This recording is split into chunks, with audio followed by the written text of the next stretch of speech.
weeks ago, the Indy Racing League IndyCar Series put on the greatest spectacle in racing. And Gilles de Ferran becomes the 62nd driver to win in Indianapolis 500. Led by Gilles de Ferran and Helio Castroneves, Team Penske took the closest 1-2-3 finish in Indy history. The high-speed and wheel-to-wheel racing of the Indy Racing League now comes to Texas. Look at this, 3 abreast. This isn't gonna work. Yes, it did. On the high banks of the Texas Motor Speedway, drivers will absorb 4 punishing Gs, pushing themselves and their machines to the edge. At 225 miles per hour, you must react to survive. Oh, look at that. History has proven that the finish here will be decided in the blink of an eye. And it's Hornish. Hornish the winner. And Jeff Ward takes it. Jeff Ward by inches. The drive towards the series championship continues tonight. Only 21 points separate the top 3 drivers. The machines will start in 14 minutes.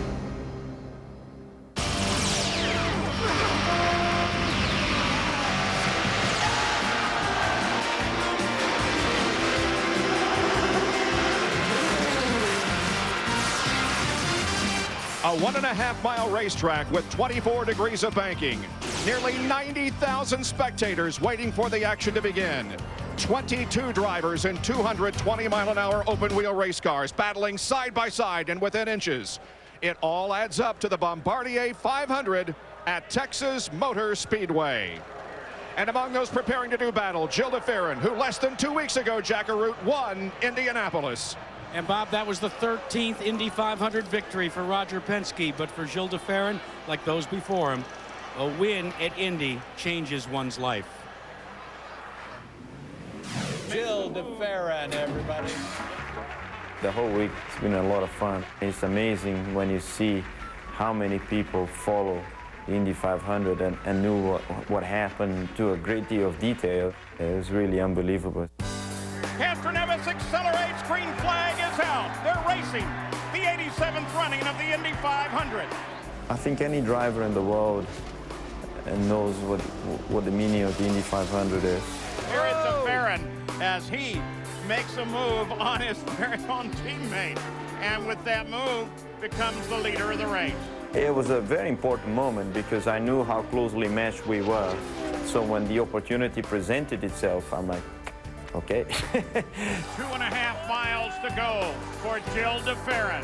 It was unbelievable because through the last few laps, as you're getting closer and closer and closer, you know, I was really trying hard not to think about it. I'm like, just drive, you know, don't, stop thinking about crossing that line. He can see the checkered flag now, and Gilles de Ferran becomes the 62nd driver to win in Indianapolis 500. One of the things that we had to do was the victory lap, which was, in fact, a lot of fun.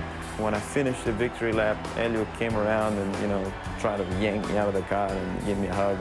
And the photographers asked me to go and kiss the brakes, and I duly obeyed the order.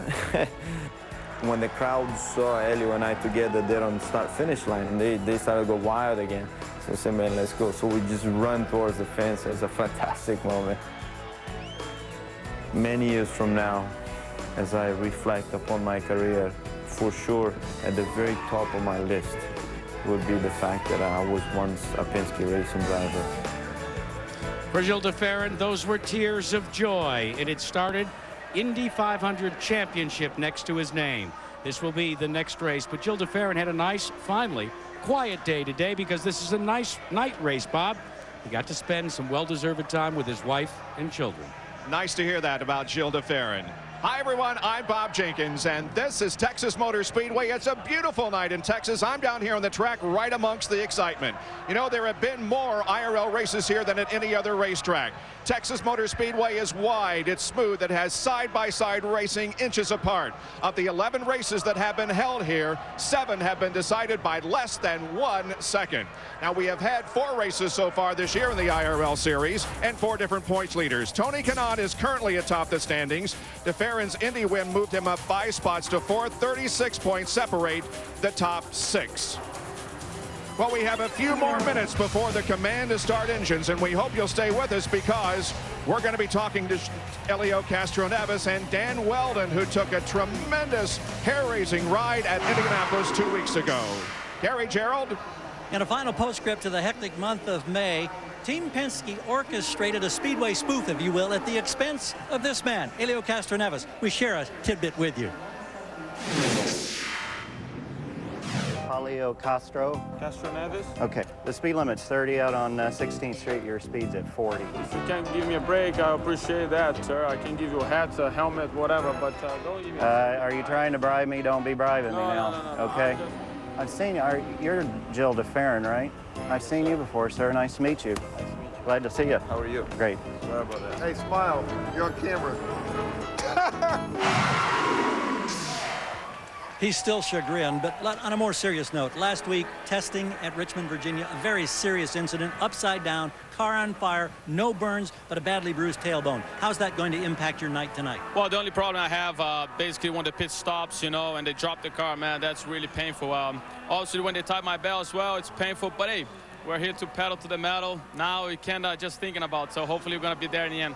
We're looking forward to it. Now, the man who involved in that incident in testing, Tony Kanaan, also went to work on our colleague, Jack Arute, earlier today. This is a Kanaan, the buzz cut. So let's check in with a hairless one. Jack? Well, you can talk about being Kanaan, but we're going to talk about going at 220 miles per hour here at Texas. Tony, you're on top of the points. Does that diminish your drive to win? Well, definitely. I think if we have a car to win today, we're going to go for it. But otherwise, if we have a third-place car, we want to finish third. I mean, I'm looking for the points.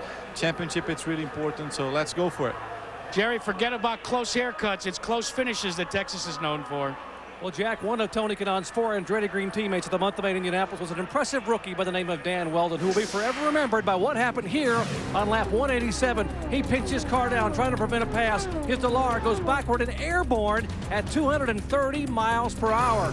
A true testament to these new IRL chassis. Comes down upside down, sliding backwards at over 230 miles per hour. And again, Dan Weldon, nothing but a passenger inside. There he hangs inside the car. And due to the safety crews pushing him over, the crowd cheered as Dan Weldon walked away completely unscathed. And Dan, I know you were openly apologetic about the move you made that precipitated that violent accident. Yeah, it was wrong, and it certainly won't happen again. I spoke to Michael, I apologized to Brian, John Barnes, and Sam, and we're just looking forward to a good race here. And I'd just like to say our thoughts and prayers are with Carol Wilkins from everybody at Andretti Green Racing. Hey, good luck tonight. Bob Jenkins? All right, thank you, Jerry. Well, if you're a regular IRL fan, you know how close the racing is here and how close the finishes have been. If you're not a regular fan, well, let's refresh your memory by showing you the 2 races held last year here at Texas Motor Speedway. High. Keep pushing. Checkered flag is out ahead. And Jeff Ward takes it. Jeff Ward by inches. Still at the line. Still inside. Still inside. They come for the line. They come for the line. We are the champions. And it's Hornet. And that's exactly what we expect tonight. Since Indy, there have been a few changes. Vitor Meira is now the full-time driver for the John Manville Menard car. Brian Herta is replacing the still recuperating Dario Franchitti, and Jacques Lazier will fill in for Ayrton Dare, who was in a number 5 Foyt car until Thursday evening when this happened. Hard impact, the car without steering, without brakes, into the wall a second time. Incredible impact. The car sliding down toward the infield. Ayrton Dare suffered a broken right arm and a broken right leg and is still in the hospital, expected to be transferred to Indianapolis tomorrow. Well, the drivers are in their race cars, and we are getting ready for the command to start engines. And then 500 kilometers of incredible racing at Texas. Motor Speedway has always been known for its pre-race activity, and earlier tonight extreme athletes did these incredible jumps in front of the main grandstand here at Texas Motor Speedway. And the amazing thing was that everybody made it and the crowd loved it. Jerry? Well, Bob, one driver whose career has taken a leap forward since joining the Indy Racing League is this man, Toru Takagi from Shizuoka, Japan. In April, Takagi showcased his talent, much to the delight of the fans in his native Japan at Motegi, by qualifying third and logging his first top 10 finish for Mo Nunn Racing. And then 2 weeks ago, he led the Indy 500, and despite a little miscue in the pits, managed a top 5 finish, which secured him the Bank One Rookie of the Year honors at the post-race awards banquet. Tora Takagi, they call him Tiger, starts third today, and Tora, good luck to you. Gary? Well, for the second consecutive year, Thomas Scheckter finds himself starting from the pole position. Last year led over 100 laps, had a clutch problem. Thomas, what's the game plan tonight for better success in Texas? I just want to get this target car in victory lane. I think if everybody makes no mistakes, we've got a good chance of doing it tonight. Well, there's a teammate of his right alongside, Jack. And Gary, that's 22-year-old Scott Dixon, already a winner in the IRL's IndyCar Series. Last night, he was just walking outside the speedway, trying to collect his thoughts. He says he likes to do his talking when he's inside the race car. Bob, he says the biggest statement he could make is to take this target car to victory lane. It just could very well happen. Now we know who's on the front row. How about everybody else? Where do they line up? The 21 cars that qualified were within a second of each other. 22 cars will take the green flag. Thomas Scheckter, car number 10. Scott Dixon, car number 9. Tora Takagi, car number 12. Tony Kanaan, car number 11. Philippe Jaffoni, car number 21. Danny Brack, car number 15. Alan Sir Jr., car number 31. Gilles de Ferran, car number 6. Brian Herta, car number 27. Elio Castroneves, car number 3. Roger Yasukawa, number 55. Scott Sharp, car number 8. Dan Weldon, car number 26. AJ 44, car number 14. Greg Ray, car number 13. Sam Hornish Jr., car number 4. Vitor Mira, car number 2. Robbie Buell, car 24. Buddy Lazier, car number 91. Buddy Rice, car number 52. Sarah Fisher, car number 23. Jacques Lazier. Well, the pace really begins to quicken now as we get set for the command. The drivers are in their cars. The fans are ready. Here's the command from the last man to walk on the moon, Gene Cernan. Ladies and gentlemen, start your engine.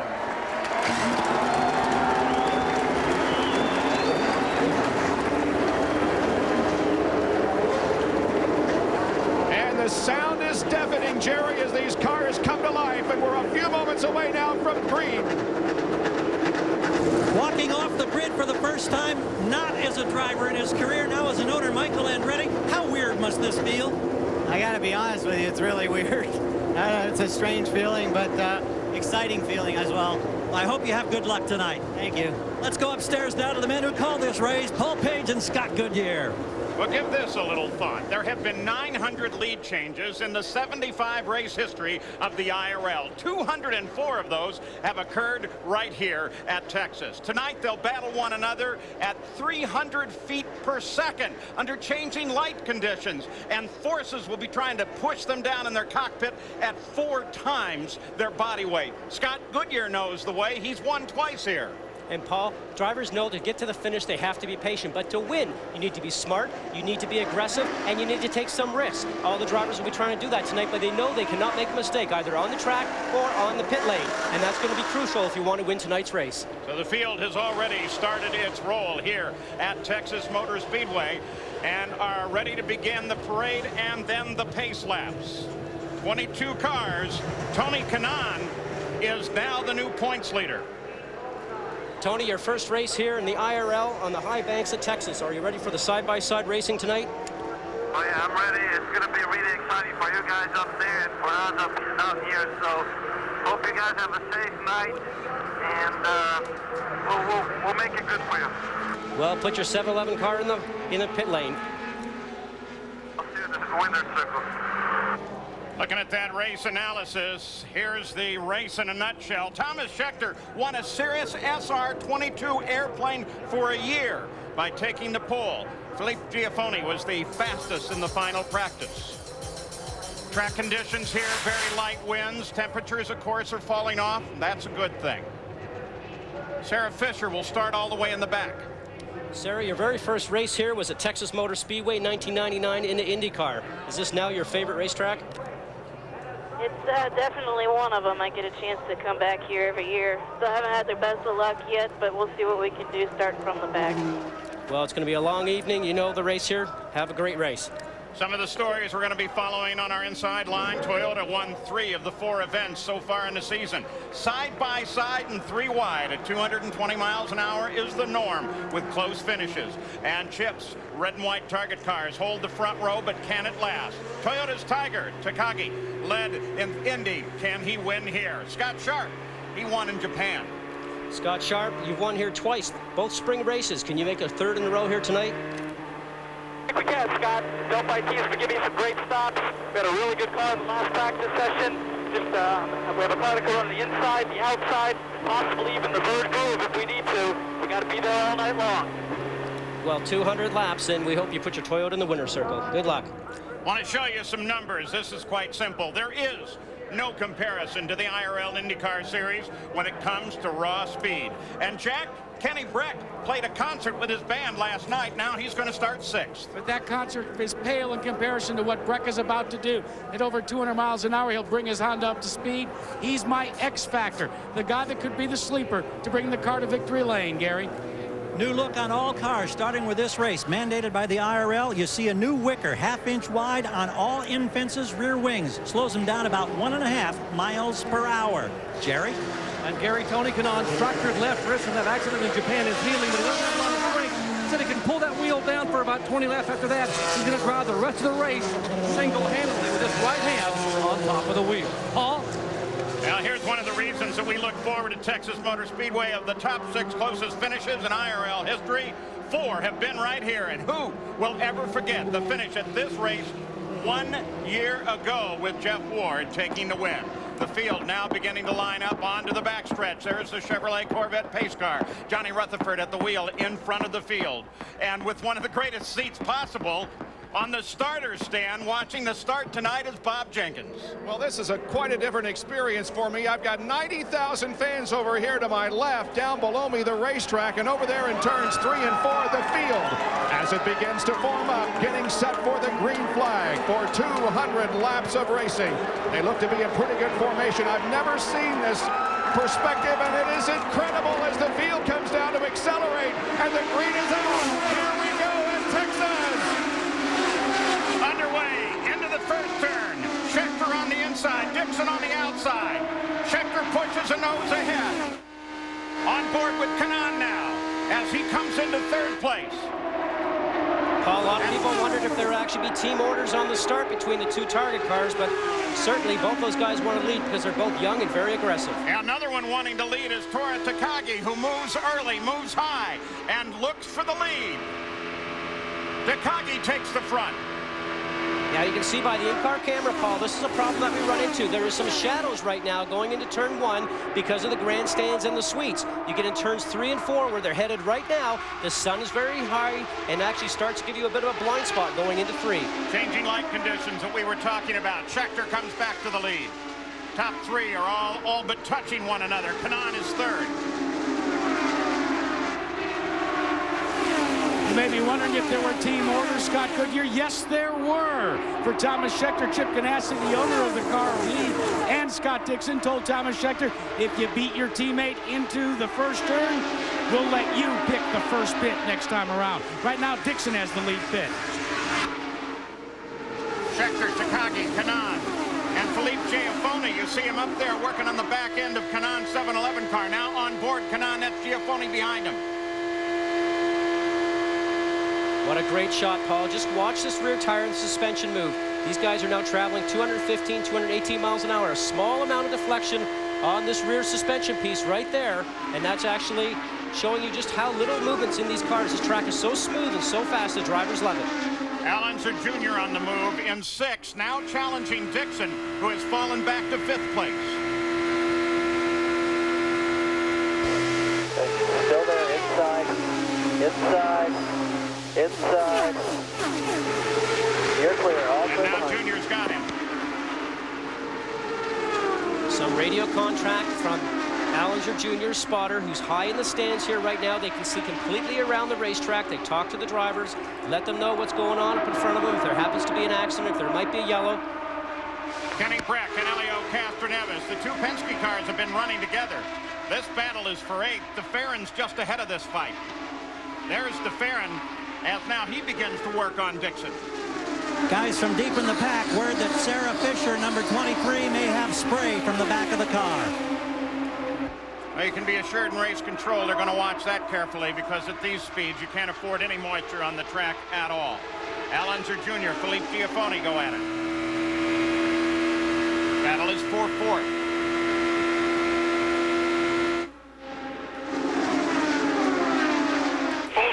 They check Sarah, and they're getting her back in it. So Sarah goes back into the fight. Paul, you talk about the spirited run to the front by Al Unser Jr. The Corteco car had a little bit of a meeting with all their teammates, and they reminded themselves of what happened 1 year ago. If you ride on board with Scott Sharp, they said to Al Jr., we lost this race by less than a foot. We have to get that foot back tonight. Scott Sharp tries to get around Brett. Still there. Clear. Nice job. Made moves since the start with Jacques Lazier. Remember, he started all the way in the back, stepping into the car, vacated in the accident by Ayrton Dare during practice this week. Back on board with Al Unser Jr. Junior's got it up to 5th place now. You see the top 3. And Jack, what's going on with Dixon? Is he where he wants to be? I can't imagine that. Exactly where he wants to be. According to his team, they sat down and talked it over and said it's such a torrid pace here. And what they learned last season with Jeff Ward at the controls of the target car, they said they want one car to go to the front. They want Dixon to lay back. Reason why? They're gearing up for the final 15 to 20 miles. They say until then, just stay in the hunt. That's what it'll come down to, the last 10 to 15 laps here. Unser Jr.'s onboard camera, when he comes across the start-finish and rolls into turn 1, really shows you the banking here as he continues his pursuit. Unser Jr. currently sitting in 5th place. Felipe Giafone just ahead of him. The leader is Thomas Scheckter with Takora Takagi and Tony Kanaan right behind him. Texas, Scheckter, Takagi, Kanaan, the top 3 at 218 miles an hour. Scott Dixon trying to hold off Gilles de Ferran, the Indy champion. That's de Ferran, the 6th car, right behind Dixon. Paul, this has been a fast pace since the green flag has dropped. 216, 17, 18 miles an hour every lap. These drivers sometimes are looking for a bit of a break. They got to start thinking about tire wear, fuel mileage to try and see if they can actually find themselves running about 50 laps before they come in for a fuel stop and tire stop. Average speed for the first 30 miles, 216.5 miles an hour. On board with Sharp. Paul, as you're on board with Scott Sharp, more bad news for Dreyer Reinbold Racing. Robbie Buell apparently with an engine skipping type of a problem. We intercepted one message, said shut it off behind the pits. We're at the opposite end, can't see him, but what a tough start for both Buell and Fisher. Sarah Fisher was brought in by the black flag because they thought she was spraying. She rolled back into the action, some sort of moisture visible at the back of the car, but they let her go back into the fight. Still, it put her 2 laps behind the lead. Buell, that's a whole different matter. And Paul, what a tough break for Chevrolet. They continue to struggle here in competition, but we are beginning to hear rumors that Chevrolet has several options available to them that they are presently exploring. They do not like the fact that they are not doing well in IRL competition. They have even rumored to go so far as to take a look at some of the engines that are already available to the IRL and approved by the IRL, but not currently badged. You know the one I'm talking about. And Jack, that might be an engine that was developed by Cosworth. Odd thing is that Cosworth is owned by Ford, and the rumor going around the pits here tonight was that maybe Panther Racing might be one of those teams to test this engine over the next couple of weeks. And then everybody, if it goes fast, will certainly want to have it. Yeah, but I think you ought to emphasize, too, that we're talking about pretty high-grade rumors. Chevrolet has stayed the course. They clearly understand they have a problem. They've been working with it. They've been trying to fix it, but they don't want any special consideration. So Chevy working hard trying to solve their problem, which is about a 30 horsepower problem compared to the other 2, the Toyota, which has been fairly dominant, and the Honda. Firestone telemetry out of Scott Sharp's car. And Paul, as you can see right here, You see that red arrow in the tire temperatures. You can see Scott Sharp's tire temperatures are up into the green section. That means the pressure is up, tire temperatures are up. He can see this on his dash. He knows it's time to keep his foot into the throttle. 3.4, 3.8, and you see sometimes even over 4 Gs. It's 4 times the body weight. A lot of force on the car, a lot of force on the driver. Sharp trying to work on the 6 car of DeFerrin just ahead. Just ahead of DeFerrin is Scott Dixon, who started on the front roll. You're on board with Dixon now. He, of course, is faded, and the team says that's what they wanted. It's a strategy that we've seen Roger Penske use many a time, where he splits the team, sends one out as the rabbit, and brings the other one back ducking in. Clear.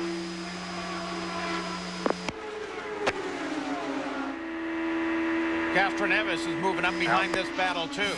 Outside. Still there. Clear. And Kenny Brett. There's Kenny coming into the view.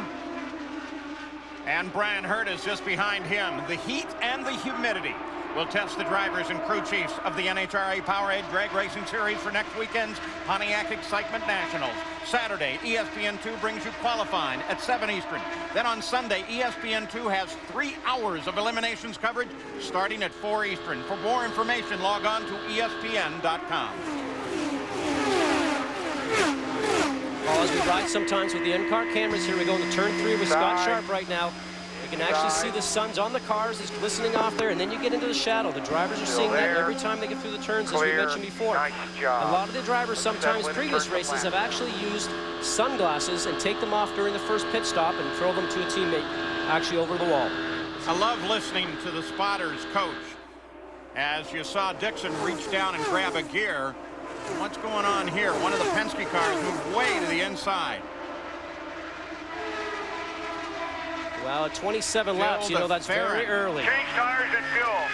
The Indy champion, 28 laps complete and on the pit road.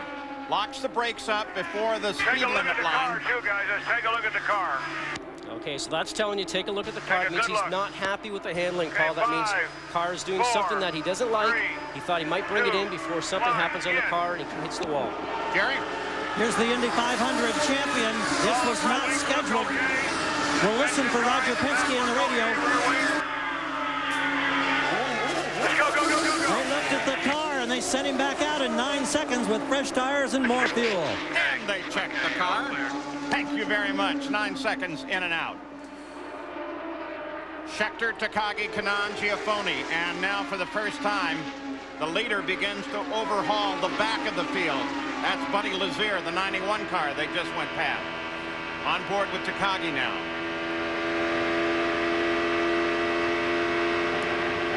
Well, you can hear the rev limiter right there, Paul. That means he's either in 5th gear, or if he's in 6th gear, that means he's hitting the rev limiter and he does not have another gear after that. The big thing here at Texas Motor Speedway is that when you run by yourself, you might use 5th gear. When you run in a draft, that's when the car is in front of you, cutting the air in front of you for you. You actually get an instant RPM pickup of maybe 200-300 RPM. You have to guesstimate what gear ratios you need for the race here on Texas Motor Speedway, one of the fastest tracks we visit. In the battle of the blocks, it's Toyota, Honda, the top 3. Scheckter and Takagi with Toyota, Tony Kanaan, Honda Power. And that has been a wonderfully tight-fought battle this year, but so far, Toyota has been very powerful. Honda only notching 1 victory. Gary Gerald, what's going on with Gilles de Ferran? That seemed awfully early for a stop. It was early, Paul, and apparently it was simply a case of a very bad push, more than he could handle or tough out until time for the first pit stop. So they brought him in, and we saw the result in that very quick change. Now we'll just wait and see if the balance is any better. Any reports on whether or not the vibration's gone away? Not to this point, no. We're talking about problems with Gilles de Ferran. Scheckter seems to have no trouble. 33 laps he has led right from the green flag. Previous to this year, Schecter's led 107 laps at Texas Motor Speedway.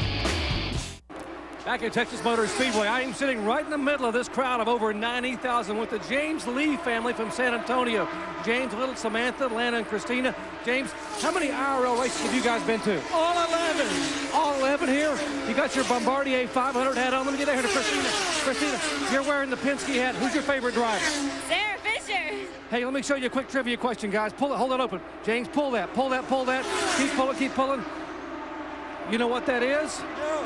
That's the combined margin of finish in the last 3 IRL events here. Are you impressed? Heck yes! We are too, that's why we're here.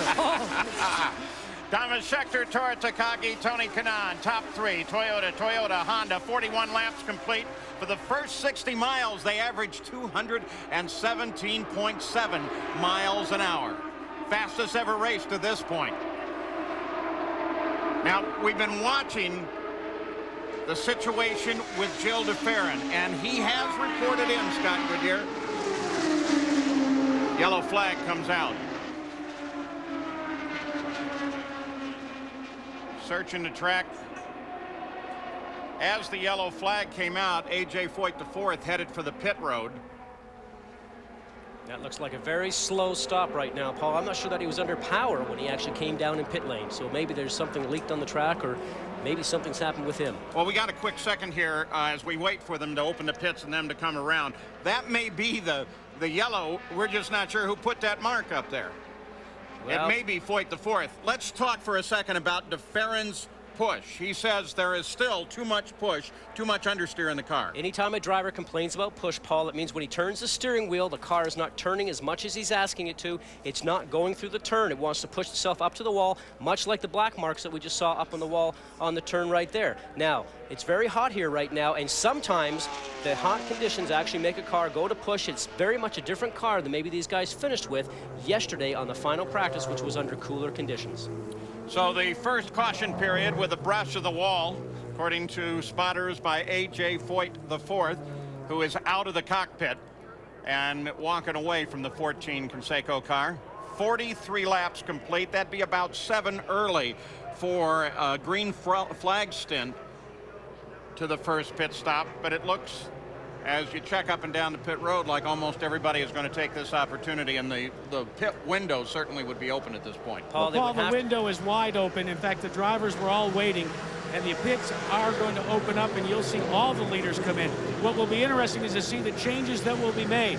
Some drivers like Gilles de Ferran and Scott Dixon are complaining about understeer, but for your leader, Thomas Scheckter, no changes expected. Expect Scott Goodyear, except what they call sticker tires. That means that they have not been scuffed in or gone through any sort of a heat cycle. There'll be new Firestone Firehawks for this guy. And Jack, go ahead. Sorry, go ahead, Paul. Did come out in the nick of time for de Ferran. He was almost 2 laps down when the yellow came out. He'll now only be 1 down. Well, and that's a good thing for him, and a good thing for a lot of the Chevy runners, Paul, that were actually starting to get lapped at the back of the pack. So now they'll have an opportunity to get caught back up in the queue, get into the pits at the same time with everybody else. So they come around. Great look right in the cockpit of Thomas Scheckter. And he peels off along with most of the rest of the field and heads down under the 60-mile-an-hour speed limit for some fast IRL service. Throughout the course of this weekend, this team has practiced pit stops. Every opportunity they have had Thomas Scheckter come in to try and hit his marks. Why? They felt it was maybe one of the things he lacked 1 year ago. Walking away in 9.2 seconds, he has learned his lessons well. Scheckter, Giafone, and also Tony Kanaan very close on pit exit. Now there's the exit at the pit. Scheckter maintained the lead, but Al Unser Jr. took a big jump with his stop. So did Felipe Giafone. Tony Kanaan dropped down into 4th place. We'll be right back.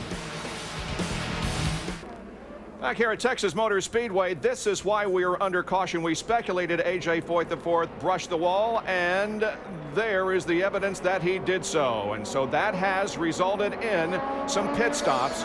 And the good news is that Gilles de Ferran is back on the lead lap. Scheckter's the leader as we go back to green. Paul? There's the restart order. Scheckter on the point. Unser Jr. Giafone with great pit stops move into 2nd and 3rd. Unser has been very racy all weekend long. It's almost a renewed spirit that we've seen in Unser Jr. driving for Tom Kelly. Well, you're absolutely right. They unloaded off the trailer fast, and actually been fast every session. Been out there mixing it up in full tanks, and he looks like the Alonso Jr. of old. Remember the last laps at Indy? Last time we saw this car, it was upside down. Dan Weldon in the pits. They're starting to work on the car. Unser working very hard on Thomas Scheckter.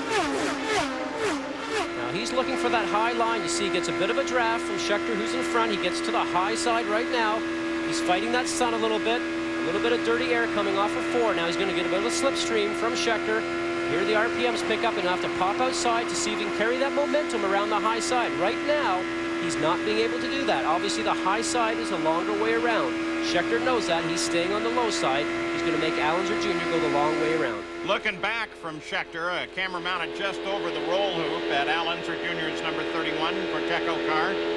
Look at the rest of the field down behind him. Gary Gerald, what's the story with Dan Weldon? Unfortunately, the throttle stuck apparently after the pit stop. I'm not sure if it was on pit exit, but we must think so. You look at all the smoke that's coming off the brake rotors at the front and the rear of the 26 car. What an adventure for this young man. In fact, there's fire down inside the right front that we can see from our vantage point. So Dan Weldon forced retirement once again. Unser Jr. tries to move high. This has been a pretty good line for Jr. He worked that one last year. He knows this racetrack, has a lot of experience here. Schechter's always been fast. He'll start to play some games now. Try him on the high side, then Scheckter will start to protect himself up there. And then sooner or later, you'll see Allenser Jr. just try and surprise him and go underneath. Speeds at the line. Whoa, Takagi, who's quickest last time around, sits down in 4th. He is fast. Giafoni is just ahead of Takagi in 3rd place right now. Go down to Jack Arute. Anthony Foyt, as you saw, had a wing wanger with the wall out in turn number 4. You are out of the race. What's wrong with the Toyota car? I brushed the wall coming off turn 2. We were fighting to push. Since the green flag dropped, I did everything I could inside the car with the bars and everything, just fighting it real bad in traffic a whole lot and even by myself, so it just wasn't good. And tried to pick it up a little bit and push in the wall and graze the wall. Gary, the learning process continues for Anthony Foyt IV. And the leaders stream by. Dan Weldon watches them longingly. What happened with the stuck throttle?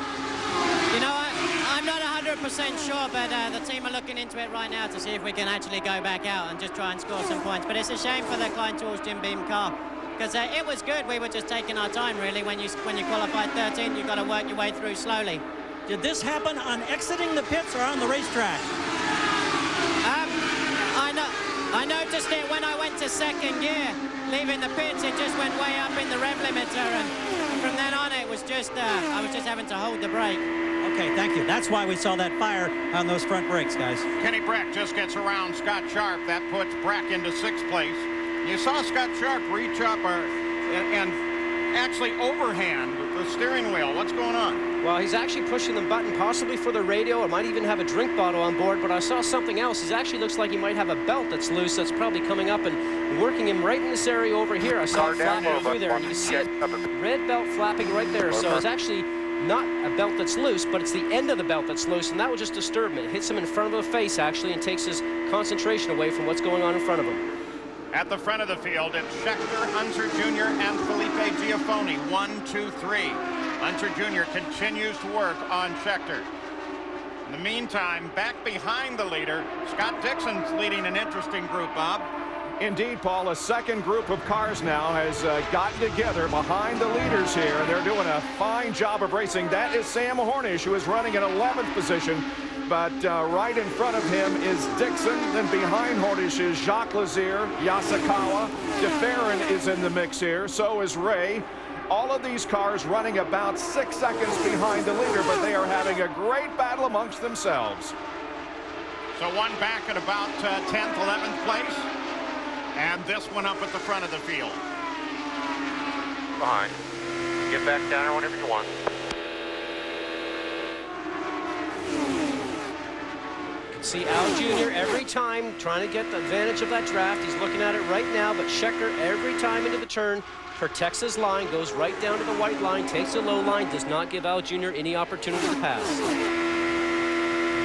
Unser Jr. has been there and working hard.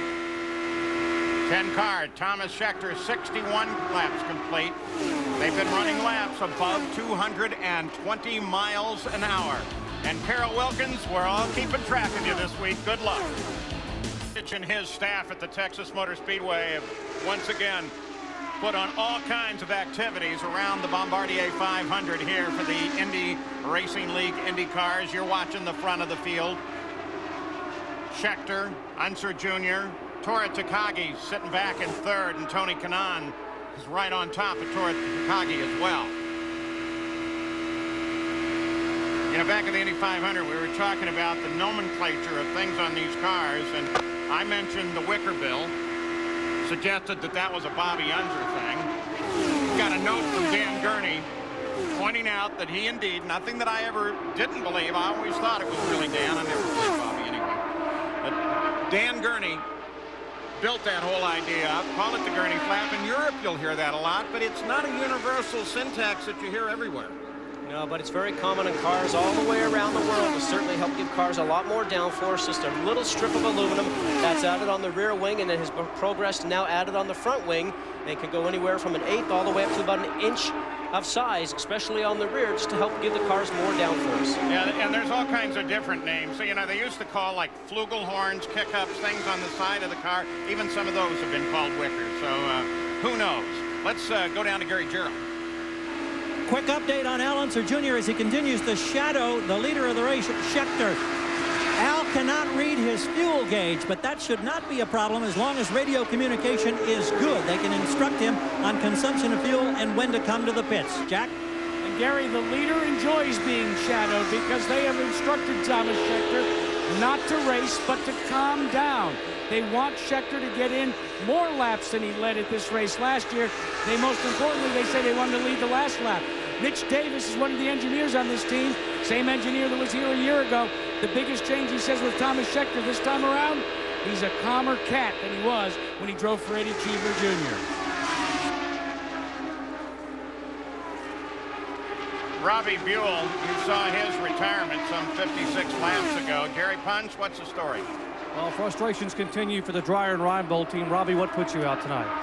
Yeah, I know it is incredibly frustrating for all our guys and Purex in a minute. It looks like maybe something, we lost oil pressure to the gearbox, whether a pump failed or what have you, and then in turns, you don't have any oil cooling that gearbox and things just started to seize up. So, you know, we knew we had some work to do at this race just from a power standpoint, but our goals... Unser Jr.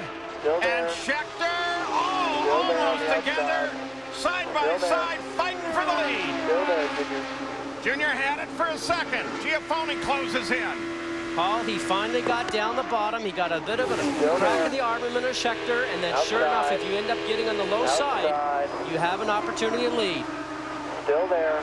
Unser Jr. gets his nose ahead again. Outside. Still there. And again, so close. Still outside. Paul, what they're doing right now is their foot is exactly all the way down on the gas pedal. They're not lifting. They're trying to talk to the car, trying to say, come on, and look what ends up happening. You just might end up getting the lead. And kind of practicing the last lap. Whoa, so look at Tony Kanaan. It's getting the draft. There's a lot of that movement going on up front, side-by-side racing. Opens up that big hole in the air, and he'll take advantage of it and just slingshot his way through. Kanaan takes third place away from Giafone. And in doing so, now begins to close on first and second. Kanaan pretty high off the corner, though. He does. Kanaan's going to leave that door open, and sure enough, Giafone will have another look at it. Once he gets the lead, his spotter needs to say, you're clear, and then he needs to get down and get to that low line, and that way he can take the run away from Giafone. Clear. So Giafone grabs it back. Now, the hardest part of this racetrack, you might think, is a 24-degree banking, but a lot of grip there. A lot of drivers feel comfortable going 2, sometimes 3 abreast. It's the big kink in the front. It's a dog leg, as they call it. You can get through there 2 abreast. 3 abreast is very, very tough. You'll never see it 4 abreast. Leaders work around Buddy Lazier, the 91 car down low. And Thomas Scheckter is back in front. Talk about big attendance. Cowboys, Mavericks, together they max out at 84,000. There are 92,000 here watching the IRL tonight. Back at Texas Motor Speedway, the Bombardier 500. Thomas Scheckter still the leader. Unser Jr. second. They just worked their way around Buddy Rice in the Red Bull car. I'm Paul Page with Scott Goodyear and Bob Jenkins up top. Gary Punch, Gary Gerald, Jack Arute down on the pit side. Scheckter has led the most laps here. 3 cars out of the race already, but the average speed a blistering 196.6 miles an hour, and that's despite 5 caution laps. They've actually been running individual laps above 220 miles an hour. They're the top 3 for you, and they're all right together on the track. Tony Kanaan fell back after his first attempt at an assault on Philippe Giafone, but Thomas Scheckter has just been cruising at the front, just fought off a slight challenge by Al Unser Jr., and is still looking good. All that battle by Al Unser Jr. when they ran side by side for that handful of laps was not to the liking of Chip Ganassi. Ganassi checked the speed chart and relayed to his driver, Thomas Scheckter, you dropped by 2 miles per hour when you and Unser were running side by side. I'm not sure if he was being scolded or just being informed for later in the race. Well, what's the aerodynamics of that sort of thing? Side by side slows them both down? Well, you're side by side, as you say, Paul. You're opening this big hole in the air, and it's actually allowing all those cars from behind to sort of slip up and get a run at you, like we saw with Kanaan earlier. You know, it's not going to cost a whole lot right now, but you won't want to be doing that in the last 10 or 5 laps of this race, because it allows somebody else to take that draft from behind and maybe slingshot past both of you. Obviously, when you're side by side, just an opportunity to touch wheels and maybe take the cars out, and I can assure you that's exactly what was on Chip Ganassi's mind. And side by side, both cars are getting pushed around a little bit by the other car. Absolutely. When you think about the speed these guys are doing now, 220 miles an hour going into turns. Airplanes take off at 160 miles an hour when they go along the runway. These guys are doing this speed, and it's just absolutely huge. The wind's going across your face, across your helmet. It's going inside the cockpit. When you go behind another car, you can certainly feel that there's the disturbed air coming onto your car. So Bob Jenkins at the front. It's still Scheckter and Unser Jr. What's going on behind the leader? We still have this second pack behind the leader. It includes Kenny Breck, Brian Herta, and Elio Castro-Neves. Pay particular attention to the guy in the middle as the yellow comes out. We'll talk about Brian Herta a little bit later. It is because of debris on the racetrack.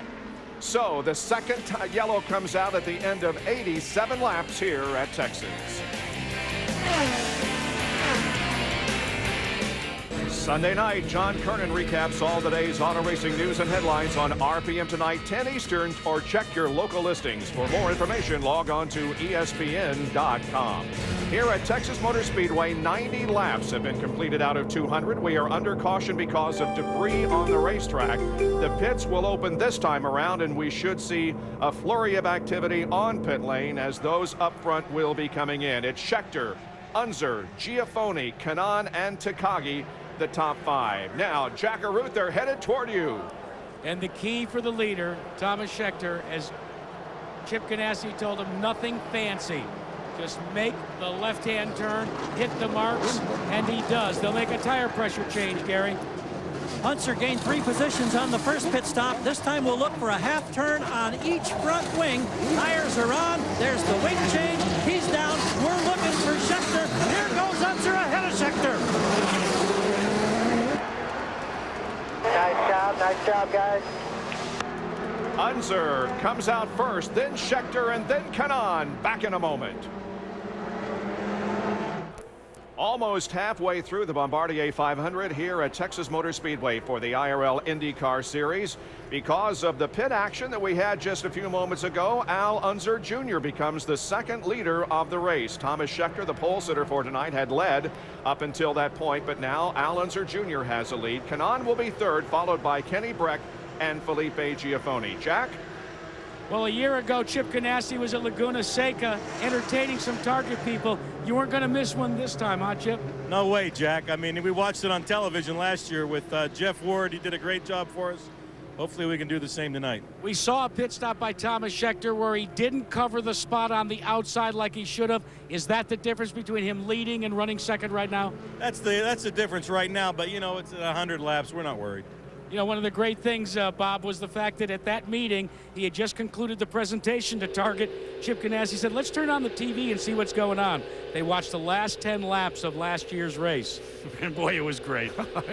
It certainly was. Well, there certainly is no rest for the weary here at Texas Motor Speedway, or anywhere else for that matter. After Indy, we have, of course, this race. Then next Sunday, week from tomorrow at Pikes Peak, they'll test on the 22nd of this month. Then we'll run Richmond, then Kansas, then Nashville, then the Nashville race, and Michigan. 8 straight weeks of activity for these IRL IndyCar teams and drivers. On board with Vitor Meira, who's been having a few problems out there tonight. He is a lap down in 16th position. There are 15 cars currently on the lead lap.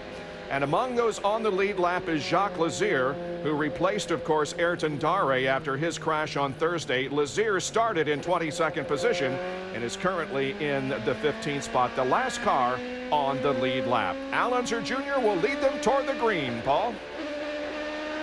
Junior Scheckter Kanaan as the pace picks up. And at the point Green is flag, a master. green. Unser Jr. knows the momentum game coming back to the start. Let's see if he played it well this time. Scheckter stayed right with him. You're on board the 7-Eleven Big Gulp car of Tony Kanaan, the points leader. Outside. Now, Paul, he can help one of these guys in front. Whatever lane he chooses, he'll probably end up helping the driver in front because two cars running nose to tail are a little quicker. Scheckter's still outside. Outside. Okay. Outside. Outside. Spotter pointed it out. Behind now. You're clear behind. Kanaan faded just a little bit on that lap. Of course, we're looking at comparative power here.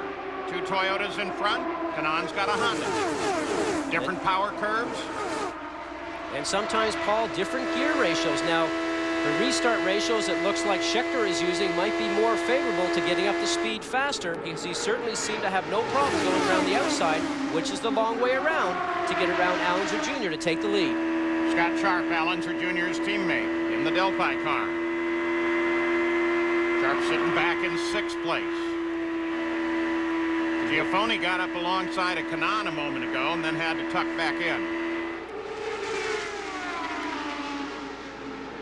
There's Giafoni now in 3rd. As we watch Unser Jr. again, starting to look at that high side, he's got to start to see where there's maybe a weakness with the new set of tires and full fuel that Schecter's running on.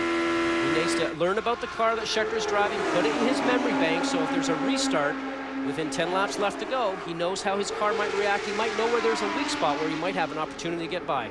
Well, here's Giafoni coming up to try to battle with Little Al, with Scheckter at the front. He's looking strong. Since the green flag came out, cars that have been making moves. And Hornish is actually having a very impressive run, Paul, right now.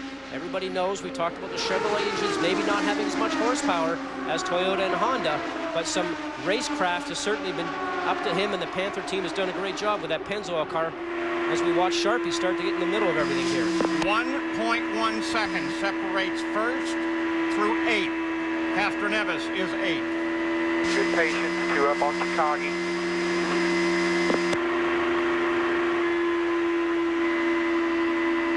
Heard the spotter a moment ago talking about patience. Same thing you talked about as they're going to go down the backstretch 3 wide. Kanaan high. Sharp fades a little. Giafoni holds the spot. Now Sharp gets alongside Kanaan. See how close that is? We talked about that kick before. The tightest part of the racetrack. It's very difficult to get the car to turn going through there at over 215 going on 218 miles an hour.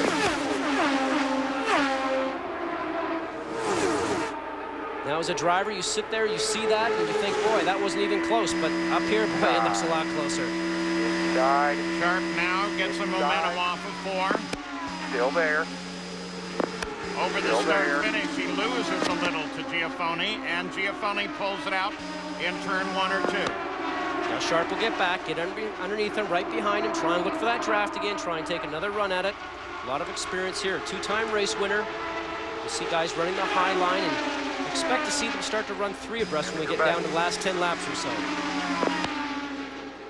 0.8 of a second cover the top 7 right now, Gary Gerald. Quick update on Gilles de Ferran running in 14th place. The Indy 500 champion had that severe handling problem that got him out of cycle on pit stops early. Now he has not said anything after the second round of pit stops. He just ran a lap at 2:18.6. He appears to be happy. He's just not gaining ground on the torrid pace up front. Well, 2:17, 2:18 is about where the leaders are right now. Last lap for the leader, Thomas Scheckter, at 2:17.2. Getting serious there with Sharp now as he wants third. Sharp, the yellow and red, number 8 high. Carries the momentum on the outside. Speed at the line. Whoa. The Breck, no. In fact, Dixon, fastest last time around. Way down in the field, they're running the fastest. The guys in the back take advantage of all the cars in front, breaking the air for them. You see that happen a lot. But catching up to somebody is one thing, passing them is another.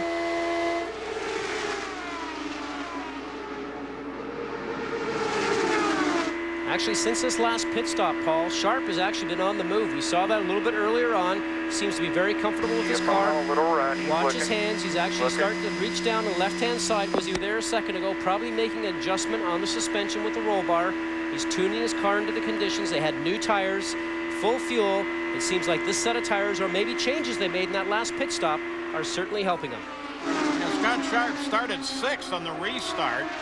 Now 3rd, and you mentioned the seatbelt earlier. You can see the right side seatbelt is not tucked in like it could or perhaps should be. Keeps smacking up into the helmet. That can't help things.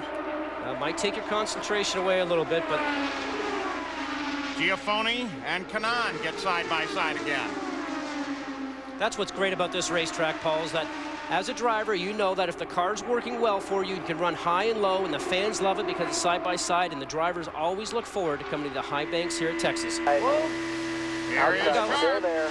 Sharp high again. This line has been working very well. His teammate is maybe going to have to give way. I hadn't done it yet. Outside. Outside. You're clear. And from the pits, they're telling Scott Sharp to be patient, guys. How can you be patient in that traffic jam? Well, and when you got Felipe Giafoni sitting right behind you trying to grab that position away from you. Well, there's only 2 drivers that have led races so far that we've had this year, Paul, both Tony Kanaan and Scott Dixon. And he's really proud when you get to lead a race as a driver. You want to see if you can actually lead as many laps as possible, and Schecter's been doing that all day. Jerry Punch, Felipe Giafoni's been looking pretty good, currently 4th, and going for 3rd. And here goes Giafoni making a move, and Peter Parrott and the guys made an adjustment on the cars. You see Giafoni on the inside of the racetrack trying to take Sharpie for position. Giafoni had a push of the car. They made an adjustment, and now the car is handling much better in the middle of the corner. Tony Kanaan now comes up alongside the number 8 car, Scott Sharp. Side. Inside. Is that clear? What a great camera view. You get to really see how close these guys are together. Now, didn't make the move on the outside this time, so he's got to come back, regroup, and now he has to understand what's going on with his car. Every time you get a feel for your car, you relay that back to the pits, and they're going to make changes during the pit stop because you want to have the car as best as it can be at the very end of the race. 218.2 miles an hour, the last lap around for the leader, Thomas Scheckter. You ride with him right now. Jack Arute, you're keeping track of him. And that is a comfortable pace for both Scheckter and second place, Al Unser Jr. I say comfortable because one thing that Scheckter says he's learned from this year versus last year is not to just go out and burn the house down, as he calls it. He said, I've learned just to set a comfortable pace, just lead far enough to make sure that the guy running behind me stays behind me. Don't try to lose the competition. The Penske cars, Casper Nevis is now sitting in 7th, and de Ferran still back in 14th as they're taking it fairly easy. Well, the heat and humidity will test the drivers and crew chiefs at the NHRA Powerade Drag Racing Series for next weekend's Pontiac Excitement Nationals. Saturday, qualifying 7 Eastern on ESPN2. Then Sunday, 2 has 3 hours of eliminations coverage starting at 4 Eastern. For more, log on to ESPN.com. Sun is all but set now, just glancing off the top of the backstretch grandstand. Copy. Lights are on. Hard to believe that they're traveling at 218 miles an hour from those onboard cameras. Unser Jr. now poking his nose up at the back of Thomas Scheckter. Front two have pulled out just a little. Giafoni is third. Fourth is Kanaan. Sharp faded back to fifth.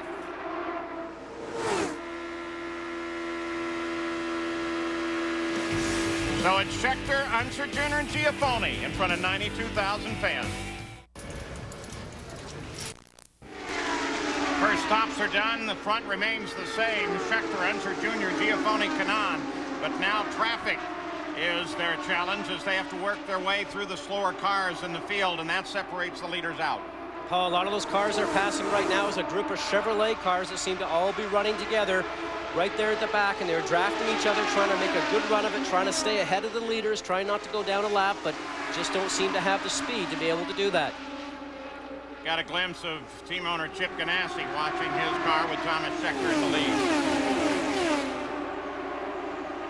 Well, look at him spread out on the backstretch. We mentioned our inside the line stories at the start of the show. Engines, Ganassi's guys, and Tora Takagi is where they all sit right now. Top three are all Toyotas. Kanaan is in a Honda sitting fourth. And Paul, you talk about all the engines and the chassis right now. We've got a G-Force leading it, a Dallara being second, and a G-Force third, and then a couple more Dallaras. So there's also a race going on between the chassis manufacturers to see who can win as many races as possible and also win the manufacturers championship for the chassis at the end of the year. Boy, they are fast. 187.7 mile an hour average. Think about using your push to pass if you need to get a blast. Oh, by the way, that includes 12 laps of yellow. Use the push to pass button on the wheel. Yes, and what that means is you push it, you get about 10 seconds of what I call extra power. It gives you almost qualifying power. Advanced spark, full fuel, a little bit more horsepower, maybe just enough to squirt past the guy and then get down in front of him so you can lead. Scott Sharp continuing to work the high lines. It worked for both of those cars. That's Tony Kanaan up there on the left. Kanaan is fourth. And Jack Arute, what's the story with Kanaan? Tony Kanaan is just playing the waiting game. Boy, I don't know if you can wait like that, Paul, but that's exactly what Kim Green and the 7-Eleven crew is doing. They say it's a long race, just keep the leader in sight. They don't intend, according to Kim Green, to actually show their hand until there are at least 20 laps remaining in the race. And hey, Jack, how's Michael Andretti doing as a spectator owner right now? It must be pretty bad for Michael Andretti because we can't find him down here. Let me in that car. Let me at that thing. So Scheckter, Unser Jr., Giafoni, and Sharp, top four. Jenks, what's going on behind the leader? Well, for the last few laps, we have just seen incredible racing among three drivers who are running 9th, 10th, and 11th. That's Scott Dixon at number 9, and then Brian Herta and Jacques Lazier. Now, the guy that I've been paying particular close attention to is Brian Herta. This is his very first IRL race. He is driving for the Andretti Green Team, and he's substituting for the still recuperating Dario Franchitti. But Lazier is right behind Herta, and Lazier, as I mentioned before, has come up from his last starting position. So 9th, 10th, and 11th remains a great race, but boy, so does it up front. Jack Arute? Well, the reason we couldn't find Michael Andretti, he's been a busy guy. You've been pacing back and forth. How tough is it to be outside the cockpit in this race? It's a little strange, for sure. I feel a little bit like a fish out of water at the moment, but I'll learn how to deal with it. Now, Tony Kanaan and Kim Green have said that they're not going to race, show their hand until the last 20 laps or so. What about this car right here with Brian Herta? He's trying to catch the quick group. Him and Dixon have been running together. Hopefully he'll catch up to it and get in the middle of all of the fun. Guys, no truth to the rumor that this is the second pair of sneakers that he's had to put on today, Paul. He puts on a lot of miles. Got to be very strange for Michael. You're watching the front of the field as they overhaul the back. Mira, 2 laps behind the race. Still, though, with 15 cars on the lead lap, Gilles Ferrin at the end of the lead lap. There's Sharp. He continues his chase of his teammate, Unser Jr., and leader Thomas Scheckter. Still there. Here comes Giafoni. inside. There's Still Tony there. Kanaan tucked up Still there. off the right rear Still of Mira. inside. Boy, it's got to be disheartening to be Still in that there. position and not have the power. Well, you know, and Brian Barnhart, the IRL director, said in the drivers' meeting this morning, if you're having problems with a race car or if you're not up to speed, keep on the low side. Let those guys drive around you on the high side. You know, it's unfortunate that a lot of the Chevrolet guys do not have the power here right now. A lot of those guys knew that. He was really talking about them in the drivers' meeting this morning. But of the Chevrolet, Sam Hornish Jr. currently runs 13th. He's the only Chevy power that's on that lead lap. They run strong every time they've been here, Paul. I've won with that team here a couple of times. They really have a great setup here, but unfortunately it's a complete package with the horsepower. Now, we talked earlier about maybe Chevrolet doing something here very shortly, but right now it's a horsepower track here at Texas. Back at the front, Schechter, Unser Jr., Sharp. While you were on board with Hornish Jr., you saw a glimpse of Greg Ray, who's from Plano, not very far from here. This is his home track, and he's been doing a good job here. This is a very important race to him. Brand new paint job change since the Indy 500. Still staying with that number 13 and Trim Spa as the sponsor. Fan favorite here. Has had one of the longest lineups last night outside at the autograph signing session. Does a lot of work here in the community. Getting a bit of a draft right now from Yasukawa, and he's right there in the battle of everything, and he's had some great races here. He's won here. Such a talented driver with a brand new team. Is one of the very few driver owners that is actually racing here. You know, that's all impressive on Greg Ray, but you know what impresses me most? I mean, you got all this great record stuff here. 5% body fat when he's not in great shape. 3% when he is. That's impressive stuff. Trains every day, he says, watches what he eats. He's just an amazing athlete, and he does such a great job in the race car and as a team owner. Back up to the front, Schechter, Unser Jr., Sharp, Ganassi car, and two of Tom Kelly's entries. Top three positions. Giafone continues to stay right there, Jackaroo. And one of the advantages that Thomas Schechter and this team may have right now is the fact that they were the first team to test at Texas with the 2003 chassis. Mitch Davis says having that has given them a little bit of an advantage in terms of the learning curve on how to make these new chassis work. Average speed, that includes speed under the yellows, continues to creep up, now over 190 miles an hour. Last lap for the leader turned at 219.1. That's fast. A great race pace right now. These guys feel very confident with the package, even though it's all brand new. Unser Jr. sits in second. His last win, St. Louis in 2000. Field remains the same. Schechter, Unser Jr., Sharp, Tony Kanaan, then Felipe Giafone. Report coming in as some of the cars have already started their stops. We expect the leaders in about the 153rd to 155th lap. There are the leaders heading off into turn one. They've just completed 147 laps, but Scott Sharp has radioed in that the steering feels heavy. Now, Paul, there's no power steering on these cars. There's no power brakes. So without power steering, you get a great feel for what's happening with the car on the racetrack. If the steering is getting heavy to them, sometimes the tire can be going soft, but the team would see that through their computer telemetry, or maybe possibly the steering box is getting a little bit tight, which is going to be interesting to follow him through the remainder of the race with this. So we may see some stops out of the leaders as early as the 151st lap. That'd be 3 away. And that will be Scott Sharp. It's our understanding, Paul. Giafone works the high side of Tony Kanaan. Still there. You're clear. Nice job. Grabs fourth away. And Paul, you talk about the last stops coming up here shortly as we start to see this all starting to happen. This is the last opportunity for everybody. Leader. And I'm guessing this is early for them. Well, like I said, it's going to be the last stop. You got to have your final changes on here. You hopefully are going to be very happy with the race car right through to the end. They should get about one more. Well, this will be the last final stop. They and should Scott, get to the the reason why they're coming in now, Scott Dixon, his teammate, is already pitted. It means a clear shot under green for Thomas Schechter to pull back out. The youngster is trying to remain as calm as possible. They've already told him just to watch David in front on the right front. There's a fire. There's fire on the car. They pulled the fuel hose loose. Fire in the pits. They've got him smothered. They're putting the water on him. The fuel hose was pulled away. There was a flash of fire on the car, too. The nozzle is still connected to the car. It was as it left the pits. You notice how all the teams jump right in there? You throw water on a methanol fire, it dilutes the methanol and the fire's out. But if what he needed was to be calm, the pull away, a serious problem occurred. Left the pit lane just a little bit too fast. The other driver's going to have to watch the pit lane that are around him now because there's going to be water on the pit lane near the pit box. Scott Sharp got through that water with no problem or around it.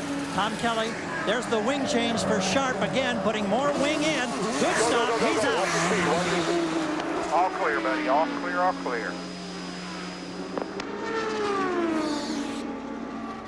Watch this. This is Scheckter. Watch the fuel guy and the vent guy. See, the vent's stuck in, and he's actually been asked to leave the pit lane. Now, those fireproof suits are the same suits that the drivers wear, Paul. You can see the fire even on the second pit man. He's there helping, and yet he's on fire. Plenty of help there. Watch the vent. The car gets dropped down off the jacks. Watch this man here. He'll tell him when to go. He's got his hand on the wheel. Tells him to go, which is incorrect. The fueler has not released the fuel nozzle out of the car as of yet. Thomas Scheckter did the right thing. He only sees the right front man. And then this was the aftermath. Notice the guy on the left. He's got fire burning on his left leg. Now that will mean race control reports a penalty for David, Thomas watch Scheckter. David. Get ready, get ready. Go, go, go, all the way outside.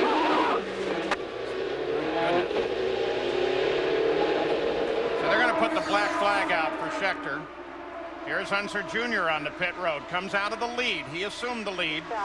4, 3, 2, 1. Hit your mark. This time it's Steve Newey telling him to hit his marks. First two stops were absolutely flawless. They gained 3 spots the first time, grabbed the lead on the second one. Now let's see what happens here. Go, go, go, go, 9.5 seconds. And Gary, let's update you on the condition of the fueler, Andy Natalie, and he is perfectly all right. He is the fireproof equipment that he wears has protected him well, including the helmet. Those friends and fans of Andy Natalie, he's okay. Yeah, and you see all of his friends and partners in the pits go to his aid immediately, going toward the fire. There's Buddy Lazier. He's going to be on his home track next week, Paul, in Pikes Peak, Colorado.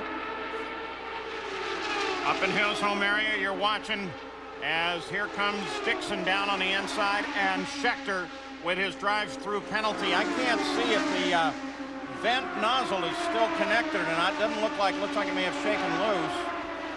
Well, it's a good thing that it was just a drive-through because right now there is about 1/4 of an inch of water down at the exit of his pit box, and the IRL crews are working feverishly to clean that up. If there was a vent, it's kicked itself out of there finally. And the good news, too, is on the vent, that guy holding the nozzle on top, there's the residue from the firefighting in the pits. That nozzle and hose assembly on the top is where the fuel comes up once the tank is full, and they have a clear sight gauge. They can see when the fuel comes up in it, and that tells everybody the tank's now full. So there is some fuel in that line when it pulls, but fortunately it's not a lot of fuel, and it's certainly not pouring out of the tank.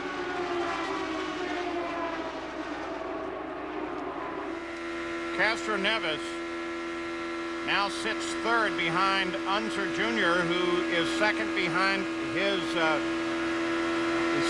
Unser Jr. is the leader, and behind him is Sharp, and then Castro Neves. So the two Kelly cars in the front. Clear. Talk much? No, only on the weekend. Well, he's doing a great job now, Unser Jr. He runs the high line. He wants to make sure he stays away from all the traffic. Got a bit of a lead right now going on to Sharp, but the key thing is our team orders? Certainly won't be. Unser Jr. lost this race so close last year that all he can think about doing right now is keeping his foot on the gas. There's that fight for second. Sharp, Castro Neves, Tony Kanaan. Kenny Breck's back there not far. Slow cars ahead, 40 to go. 40 to go. That's hard to believe. Boy, this has been a fast run. 192 mile an hour average. with 2 yellows and 3 pit stops.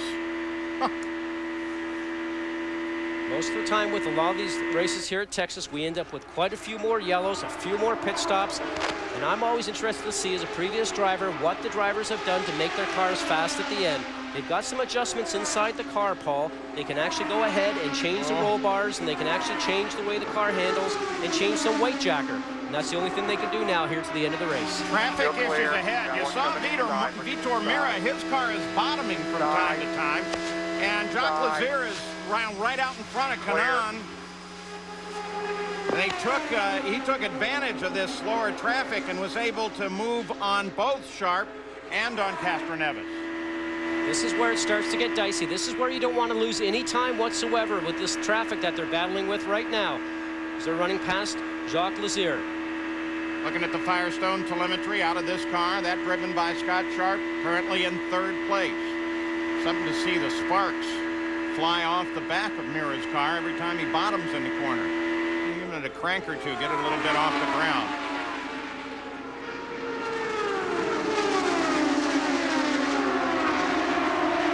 Takagi now makes his way down through as he chases Kenny Breck. Breck is 5th. There's the top 5 after 165 laps. 31 car, and that's Unser Jr. He's the leader, and Kanaan and Sharp, the 11 and the 8 car. Well, you can see they're right together as they head off into turn 1. The battle at the Texas Motor Speedway. Scott Goodyear, my buddy here, holds the track race record of 175.2 miles an hour. Enjoy that, Goodyear. I think it's about to go away. It's not going to be around for much longer, Paul, but this has been a great fast race, and the impressive thing right now, you think about new chassis, new engines for this year, underneath all the new IRL regulations, and these things have had not a problem with reliability. The chassis are strong, they're fast, the engines, doesn't matter if it's Toyota, Honda, or Chevrolet, have all been running strong here. And these guys just keep their foot flat on the peg and run 10,300 RPMs. These guys are putting out almost 700 horsepower. It's amazing how fast these cars go around this racetrack. Right now they're pacing at 193.9 miles an hour average. Turning laps at 218. Fast, fast, fast. Well, Paul, if they're pacing that out on the racetrack, Michael Andretti's got to be pacing at about 135 miles an hour right down here on pit road.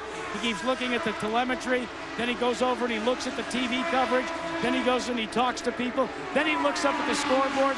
This is a guy that I think right now is saying, I don't know if being a car owner is as much fun as I thought it was going to be. Yeah, he's working that Beeman's pretty hard, too. Car catches the wall, yellow is out. Scheckter.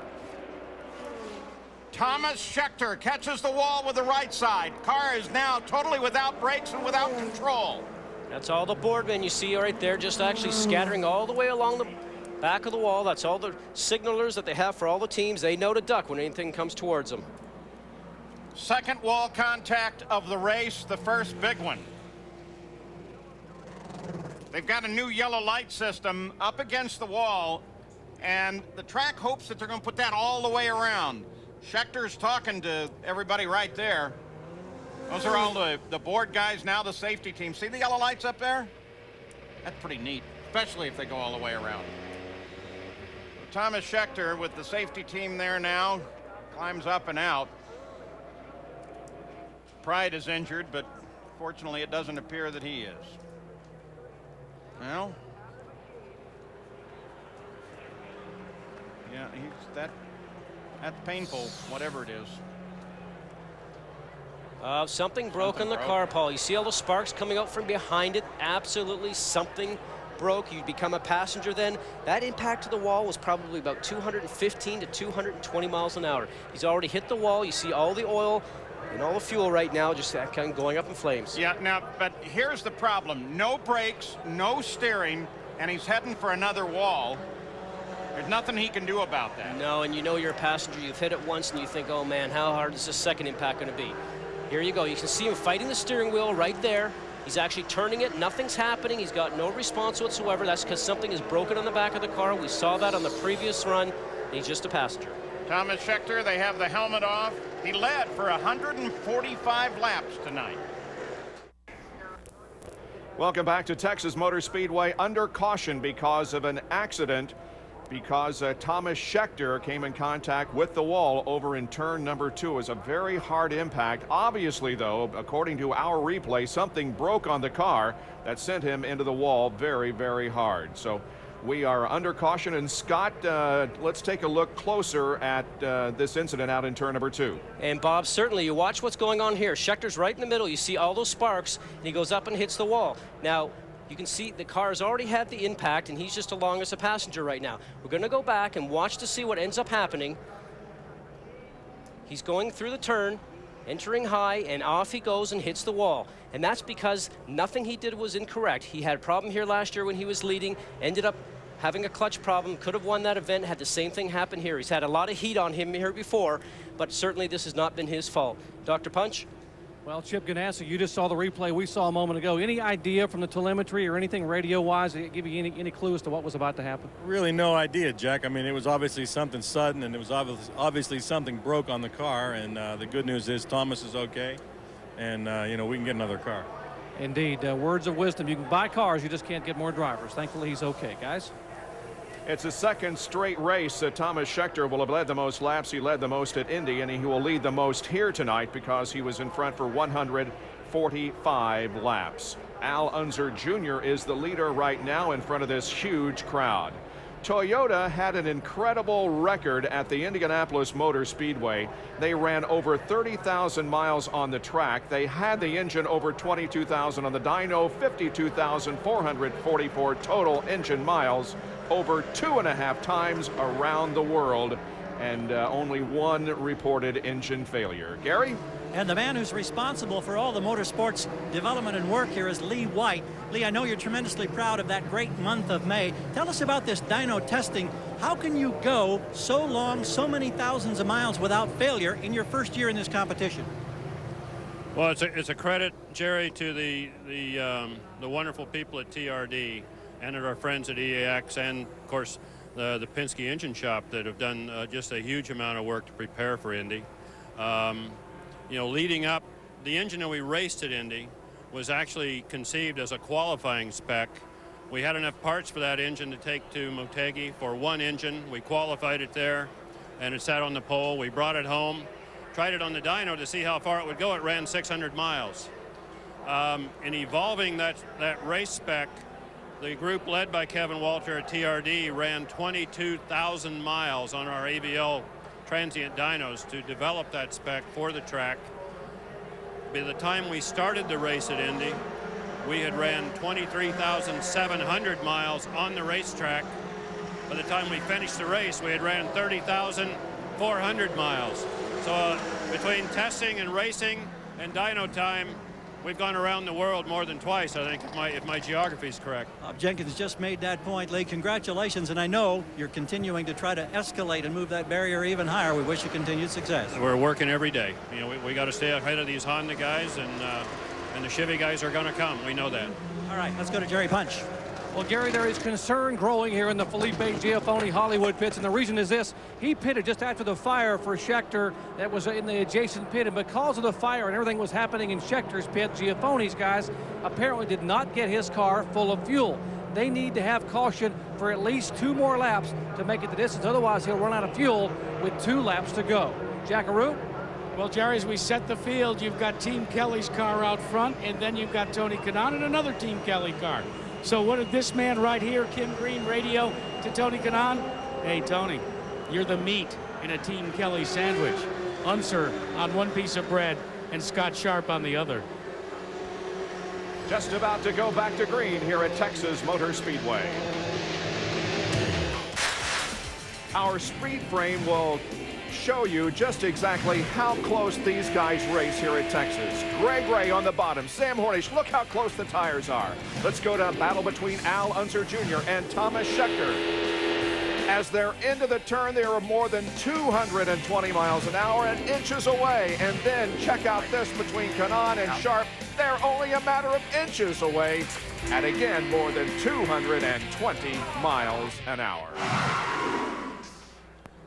Just about to go back to caution as Tony Kanaan is in second to Al Unser Jr. Tony Kanaan, Scott Goodyear up in the booth at ABC and ESPN. You started 4th, and actually you're running second now. Does the Honda have enough power to put you up front in the victory circle?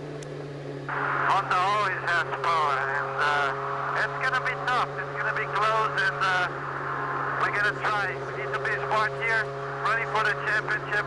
If we cannot get the win, I'll take whatever my car can do. But I'm definitely going for it. We'll see what's going to happen. And one further question. We know that you have a problem with your left wrist, and right now, is that going to be a factor for you? With 15 laps to go, we'll forget about everything, but it's been bugging me through the whole race. But right now, I feel no pain. Well, we hope that takes you right to victory circle. Good luck. Tony Kanaan running second to Al Unser Jr. Well, next Sunday on ABC Sports, the IRL IndyCar Series continues at Pikes Peak International Raceway in Colorado Springs. Gilles de Ferran captured the pole and the race last year. Don't miss the Honda Indy 225 live at 4 Eastern, 1 Pacific next Sunday on ABC Sports. We're about to go back to green here on lap 186. There's the restart order. It's been 22 months and 20 races for Unser Jr. since he last won an event. What about, though, the condition of Thomas Scheckter? Jerry Punch? Bob, good news back here. He is fine. He's sitting behind me on a bed in the hospital. He had the wind knocked out of him, but no other injuries at all for Thomas Scheckter. Well, Unser Jr. will lead the field back. Green comes out. Junior Kanaan.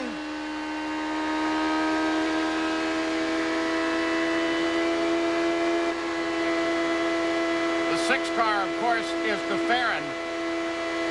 And he's just been lapped again. Clear. Watch this run. He's got the draft. He's going to try it in the high side. Kanaan looks like he may have him. They go wheel to wheel through the first 2 turns. Now through 3 and 4. Coming for the start-finish line. Kanaan notches ahead. Outside, still there. Still there. Unser Jr. comes back at him. Still there. Sharp sits in third with Takagi working on Sharp. Right on the outside. Now remember earlier, Unser Jr. and Sharp were both using with great effect the high line. Now they're both running low. Sharp comes in on Kanaan. Saw the flagman using the blue flag, telling everybody it's going to be lapped. Move yourself over. Let the leaders run this race. Don't affect the outcome of the race. Look how close they are. Inside. Inside. Coming inside. Clear. With this many laps left to go, Paul, you hate to take your foot off the accelerator because you know you'll lose momentum. Felipe Giafoni and Troy Takagi. Giafoni, that blue and Dayglow car, sitting back in 4th place. Leader is still Unser Jr. They all try to pick up any draft they can now. Watch on the front stretch. Look at everybody's cameras. Looking outside, buddy. Looking outside. If their flash is on, doesn't do any good up there. The lighting here is great anyway. Giafoni moves high. On Sharp. Saw some sparks coming off the back of Giafoni's car. The car's so low, touching the ground. Looking inside. Hold your line. Whoa! Oh, it takes 2 of them to the wall, Giafoni and Sharp. Takagi does continue on. Actually ended up with Castro Neves down on the inside, too. 191st lap, 9 to go. And it's exactly what you said at starting, Scott, that it's just a small lapse, just the smallest mistake. There's Giafoni. He looks fine. Probably wondering what happened. Once the drivers put their visors up, take the steering wheel off, and you can see the visor is up right now on Giafoni. You saw him moving. They know the drivers are fine. Now watch, Takagi's on the bottom. He gets down on that white line. The car starts to wiggle. He then touches Sharp, which takes him right into Giafoni.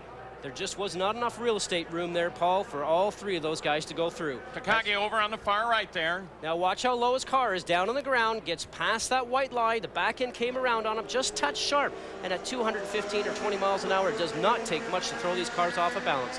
Here you go. The back end of the car just touches them, and off they go. Big mark on the word Delphi from Takagi's right front. And he takes Giafoni as an innocent bystander up to the wall. Now they're all going towards the same piece of real estate there. Nobody will take their foot off, as we mentioned a moment ago, because with this many laps left in the race, you know you can't lose momentum. What a great catch down here in the bottom apron. Brian Herta and Castro Neves did a great job there without even touching each other. Tell you what, that transition from the 24-degree bank to the pit lane road is pretty severe, so catching a car there was a big deal. And that was one of the things that Brian Barnhart said in the meeting this morning. Don't go below that white line, because if you do, you'll end up having an incident. Gary Gerald. Tom Kelly is down here. You've had a chance to look at those replays. What goes through your mind? What are you thinking right now when you see this crushing defeat? I think it's just idiotic for Takagi to try to pass below the white line going into 3. I mean, you just cannot go 3 wide. And unfortunately, it took 2 cars out of the race doing it. Thank you, sir. Yep. Cost that man a lot of money. Not only the potential prize that he was going to have, but the cost of the car, because that car looks in pretty bad shape. On board Takagi. Watch this, he takes the draft from the 2 cars in front, goes towards the inside. See where the white line is? It's in the middle of the car. There's just no chance of him actually being able to have an opportunity to go through there and make that through it cleanly. Well, you hit exactly on the key, way down on the white line. Jerry Punch. Down in the Monon pits, Peter Parrott's a team manager for both Felipe Giafone and Tora Takagi. And Peter, that's what you don't want to see, your two team cars involved in an incident caused by another. No, not really. That's a little bit unfortunate. They're both going for the front, and I guess there's too many cars for the same real estate there. Just unfortunate. Tora's below the white line. He was complaining of a push. Did that have an involvement with what happened on the racetrack? Yeah, I really don't know what Tora's problems were, but obviously he was down low. But it's one of those things. I mean, what are you going to do? It's racing, I guess. It's racing. Monon, the owner of those cars, just shook his head, got on his bike, and started pedaling toward the care center. Paul?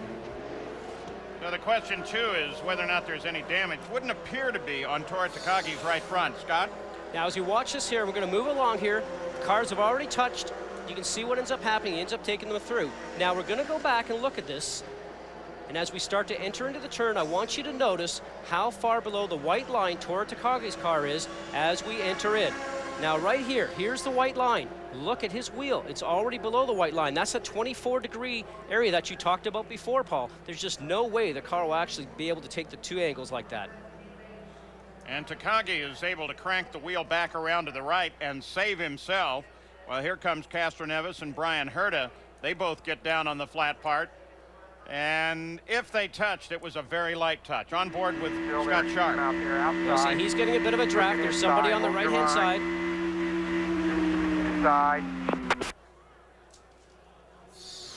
And broke our camera, too. Well, it's a hard impact, Paul. I can tell you, I've done that before. And trust me, he'd rather still be going around the racetrack right now. So, Felipe Giafone probably going to have some serious talks back in Morris Nunn's office tonight. Well, you think about it, what a disappointing run he had at Indianapolis, had a competitive car, thought that he would actually be able to move forward here. I spoke to him this morning and he said, you know something, Indianapolis was disappointing, just have to look at it like another race. I have to move forward, have to think about the championship, have to get some points. We just move forward from this point on. Yeah, but the absolute rule is don't do anything to screw up your teammate. Now, sure it wasn't intentional, it was a great risk, but it ended up costing Giafone, teammate to Takagi. Well, absolutely. Right now, you know, he's not thinking about teammates, though, Paul. He's just thinking about getting towards the lead. He had an opportunity in his mind to actually pass 2 cars. One he probably didn't even pay attention to was his teammate. And then, obviously, he just ended up touching the wheels. And the guy on the inside, usually the guy that stays safe, and that was the case that happened here. So with that, and just 5 laps to go, I'm sure the hope is that you can see him rushing up there trying to get this track clear. Right now it is Unser Jr., Kanaan, and Takagi, 1, 2, 3, and we're under the yellow. Michael Andretti looks out. He knows his car is in second. He's hoping for a restart, I'm sure. Wants a restart. Now you think about Al Jr., that lead that he had 2 yellow caution flags ago. He was on the radio saying, man, I can't believe the bad luck. He knows how much he lost here just by last year, just by a nose, basically, so he knows what he has to get done. He's got more experience here than anybody else, a veteran driver. The restart is going to be key, Paul. He's going to have his tires warmed up. You can see him wiggling around, taking all the debris off the tire, and he knows he's going to have a perfect restart. Can't jump the restart, has to have a perfect restart, go through the gearbox correctly. Hopefully he's got the right gear ratio package in there for a restart speed. And he's only got a lead the last few laps, but it's always been the toughest here at Texas. With 4 to go, them struggling to try and get this track clear. Unser Jr. looking for his 3rd win in the IRL. Takagi on that restart was 6th, jumped up to 4th on the restart, and then was trying to make that big move. Jerry Punch. Well, I'm down with David Cripps, who's on the radios with Tora Takagi. And David, you're running Tora's pits. What was he thinking? Do you have any idea what was going on when he went down below that yellow line, white line a moment ago? Well, I mean, it was just one of those unfortunate racing incidents. I don't believe he had any intentions to go under the line, but he had a run on those guys, and everybody started coming down, and he went under the line, obviously, to try and miss those guys, and unfortunately, you know, him and Sharp touched. And I mean, it's really bad for Felipe, because we really needed Felipe to have a good result this weekend too. Any damage on Tora's car? It doesn't appear there's any damage. It just looked like Scott's left rear just clipped our side pod. We had a pretty big moment, but it looks like everything's okay. Okay, thank you, David. Paul? Well, as we said, it's been a while for Unser Jr. Gateway Speedway just outside of St. Louis in August of 2001. That was the last one for Unser. This is Takagi. That white line almost went over all the way to the right front tire. And there is Unser Jr. behind Johnny Rutherford in the pace car. 197 laps complete. Just for the little memory to Unser Jr. At St. Louis, 2001. Last time to see the checkered flag first. And will he see it again? And if he does, will he see it at speed? Well, they say that as they cross the line next time by, they're going to be giving them the 1 to go. So they're going to do everything they can to get this under green for the finish. Keep doing what you've been doing. You're doing great. They're working 198th lap. And holding that 1 indicator at the start line right now. There it is. Pace car will pull off at the end of the straightaway. Okay, we're going to go green, white, checker, green, white, checker. And there's what they're going to do. Green, white, checker. So the green and white means that they're going to be green to start the race. The white will mean there's 1 lap left to go. They come around and collect the checker. And I can assure you, Al Jr. was wishing that this would finish under caution. Oh, imagine what he's thinking now. He knows that momentum is everything at this point. So the way he brings it back, when he gets on it, Tony Kanaan's got to be right with him. He can't stand to lose anything. Tony Kanaan closes in. Takagi comes up as well. That's Kenny Breck. Green is out. Here we go. 1 lap. No opportunity to miss any shifts. The driver has to have a perfect restart. Takagi's getting a great benefit here from the 2 cars in front. Tony Kanaan takes a chance and moves outside of Unser Jr. He stays out there, but Unser Jr. maintains the low side. Now down the backstretch, drag racing side by side. Takagi looks for who he can help. Kanaan maintains high, but Unser Jr. is able to push ahead. He might have gotten a little push off Takagi. They come for the finish line, and it's Unser Jr. Unser Jr., then Kanaan and Takagi. 1, 2, 3. Unser Jr. takes another one. Toyota takes the win. It's Toyota, Honda, Toyota, 1, 2, 3. Tony Kanaan in 2nd place. So Unser Jr. has taken the win at Texas Motor Speedway. Last year here at Texas Motor Speedway, that's how much Al Unser Jr. lost by to Jeff Ward. It was almost that close this time, but this time it's an Al Unser Jr. win over Tony Kanaan and Tora Takagi. The official margin of victory, 81 thousandths of a second. Al Unser Jr. in celebration of his win has taken an extra lap and now comes down pit lane and heads for victory lane as he has recorded his 3rd career win in the IRL Indycar Series. And he leaps from 6th rather, to 2nd in the IRL IndyCar Series points. So suddenly Al Unser Jr. becomes a candidate for the championship of the Indy Racing League. The Kelly Corteco crew gathers around Al Unser Jr. and pushes the car into victory lane. And by the way, the average speed, because of that final caution, dropped the average to 168.214, and so Scott Goodyear still has the track record as far as racing is concerned here at Texas. Well, the car has made its way now into victory lane, or is about to, as a lot of photographers and other crew members have gathered around congratulating Al Unser Jr. on his win here tonight. His first win in the IRL IndyCar Series came at Las Vegas in 2000. And then we showed you moments ago his most recent win prior to tonight was at Gateway, St. Louis. That occurred in 2001. But the gates now to victory lane open, and the Corteco car comes into victory lane. Jack, he's finally there. And Bob, this is a vindication for Al Unser Jr. Remember, he's been clean and sober since last July. And for Al Unser Jr., he said he attacked this season with a new attitude. Tom Kelly and the Corteco people believing in Al Unser Jr., allowing him to continue his career, and now he has paid them back. Before the race started, it was a case where this Team Kelly crew got together and said they lost the race by just about 4 inches 1 year ago. They said, we're going to get those 4 inches back. Al Unser Jr. has delivered upon that promise. The crew understandably excited about this victory, and Al trying to get his way out of the car now. Got to back up. He's getting out of the car. And Al, congratulations. We'll get the helmet off here, and you'll be able to see the excitement that this team has got.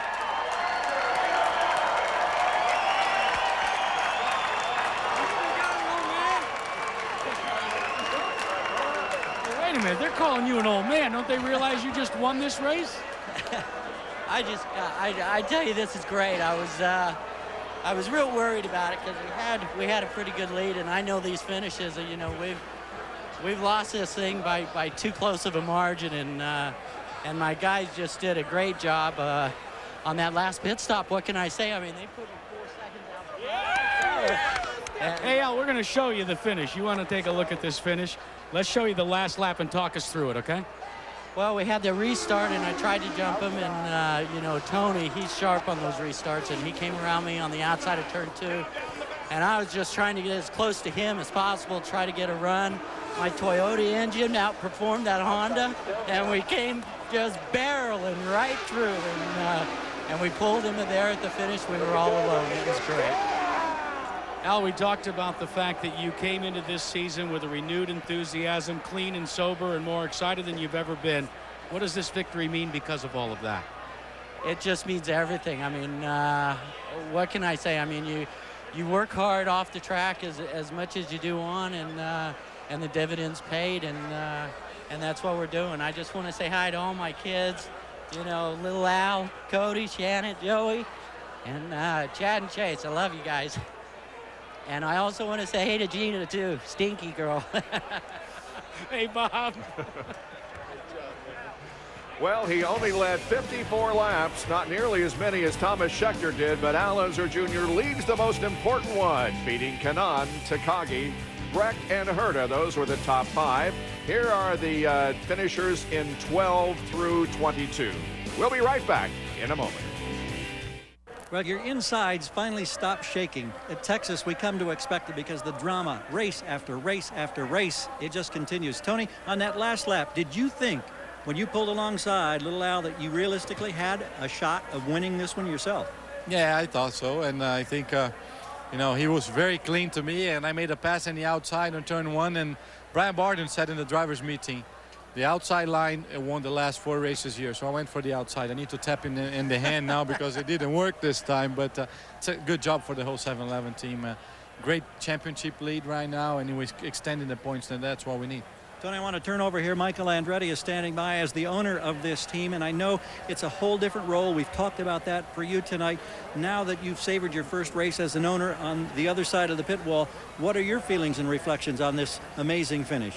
I'm proud of Tony. He did a hell of a job, you know. He's an awesome racer, and I told him, the first thing I told him is those are the drives that give you championships, and so, you know, if he continues that the rest of the year, I think he can do it. And the team, 7-Eleven team, did a great job, as did Brian Herta. I'm so proud of him. He hung in there and pushed and stole a lot of points from a lot of other guys. So all did you miss it? I don't know. Oh, it was fun. I had a lot of fun there in the end. You know, it was pretty exciting, but I don't know if my nerves can take that, because when you're in the car, you don't feel it the same way, you know? All right, let's get back to Bob Jenkins. A lot different perspective from pit lane than from the race car. There are the point standings after 5 of 16 races. Well, Tora Takagi, his first ever night race at Texas, finishes third. And Tora, I guess the big question is what happened here? Take a look at this replay. What happened with your car below the white line? Already inside straight line. Maybe my driver inside, but he's a little bit coming down. Maybe my line is more inside. Maybe program, yeah.